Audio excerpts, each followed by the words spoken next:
Hello students, welcome to my YouTube channel. Today we will discuss our very important topic which is alpha beta pruning. हमने इससे previous video में minmax theorem के बारे में पढ़ा कि कैसे जब ब्रांचेस फैक्टर इंक्रीज हो जाता है मिनमैक्स थ्योरम में तो हमने उसका एडवांस वर्जन बनाया which is alpha beta pruning. तो अल्फा बीटा प्रूनिंग भी एक ऑप्टिमाइजेशन टेक्निक है मिनमैक्स थ्योरम की तरह.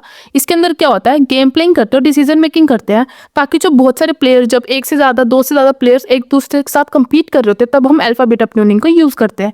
ये क्या करता है, ये एलिमिनेट कर देता है उन सब ब्रांचेस को जो हमारे आउटकम है, जो हमारा फाइनल आउटकम है उसके ऊपर कोई भी इन्फ्लुएंस नहीं कर रहे. हमारे पास इसमें दो वैल्यूज होती हैं, अल्फा और बीटा. जो अल्फा वैल्यू होती है उसको मैक्सिमम वैल्यू बोलते हैं, मतलब ये हमेशा हमेशा बेस्ट वैल्यू देगा. बीटा वैल्यू हमेशा हमेशा लोएस्ट वैल्यू देगी विच इज मिनिमम. अब ये काम कैसे करता है, जो अल्फा बीटा होता है ना, ये भी ना मिनमैक्स की तरह ही काम करता है, बट ये क्या करता है, प्रून कर देता है, मतलब डिलीट कर देता है उन ब्रांचेस को जो हमारे फाइनल आउटकम के ऊपर कोई भी इन्फ्लुएंस नहीं दे रहे या फिर उनको नीड नहीं है कि हम उसको एक्सप्लोर करें. मतलब ये हमारे टाइम कॉम्प्लेक्सिटी, स्पेस कॉम्प्लेक्सिटी को डिक्रीज करता है, वो तो इफेक्टिव हो जाता है. जैसे इनिशियलाइजेशन कैसे होती है, हम स्टार्ट करते हैं, एक अल्फा सेट बनाते हैं, एक बीटा सेट बनाते हैं. जो अल्फा सेट होती है ना उसको हमेशा माइनस इन्फिनिटी वैल्यू देंगे और बीटा सेट को हमेशा प्लस पॉजिटिव.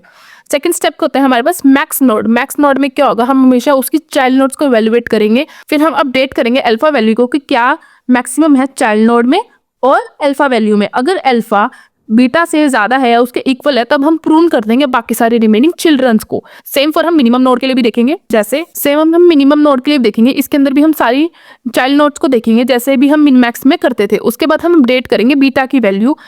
अल्फा के अंदर हम मैक्सिमम देखते थे अल्फा और चाइल्ड नोड में, बट बीटा के अंदर हम मिनिमम देखेंगे बीटा और चाइल्ड नोड में. अगर बीटा की वैल्यू कम है अल्फा से या उसके इक्वल है तब हम प्रून कर देंगे बाकी सारी रिमेनिंग चिल्ड्रंस को. इसकी एप्लीकेशंस क्या होती है, वही मिनमैक्स की तरह चेस में, चेकर्स में, ओथेलो में यूज होता है. इनिशियल वैल्यू हमेशा अल्फा की माइनस इन्फिनिटी होगी और बीटा की प्लस इन्फिनिटी होगी. मैक्सिमम वैल्यू हमेशा अपडेट करेगा अल्फा को और मिनिमम प्लेयर हमेशा अपडेट करेगा बीटा को. बैकट्रैक करते टाइम जो नोड की वैल्यू होती है हमेशा ऊपर जाएगी, ना कि अल्फा बीटा की वैल्यूज उनको दी जाएगी. अल्फा बीटा की वैल्यू हमेशा चाइल्ड नोड मतलब उनको नीचे दी जा सकती है.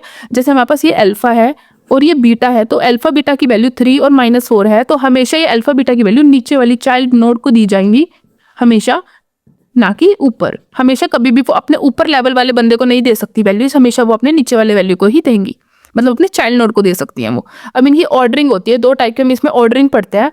जैसे एक वर्स्ट ऑर्डरिंग होती है, एक आइडियल ऑर्डरिंग होती है. वर्स्ट ऑर्डरिंग में क्या होता है, अगर हम कोई भी ब्रांच को प्रून ना कर पाए, मतलब हमें हर एक नोड को एक्सेस करना ही पड़ा, इसलिए ये वर्स्ट केस में चला जाता है अल्फा बीटा प्रूनिंग की. बट आइडियल केस क्या होता है, जब हम बहुत सारी प्रूनिंग कर सकते हैं उस ट्री के अंदर, तो वो बेस्ट केस में चला जाता है. इसकी वजह से जो उसका टाइम स्पेस कॉम्प्लेक्सिटी होता है, उसका बेस्ट मूव खेलने की जो एबिलिटी होती है वो हाफ हो जाती है. मतलब उसकी क्या एबिलिटी होगी, कॉम्प्लेक्सिटी होगी OBM हाफ. तो मतलब ये हमारा बेस्ट केस हो जाएगा हमारे अल्फा बीटा प्रूनिंग के लिए. So this is all about this alpha beta pruning. Keep learning. Thank you for watching.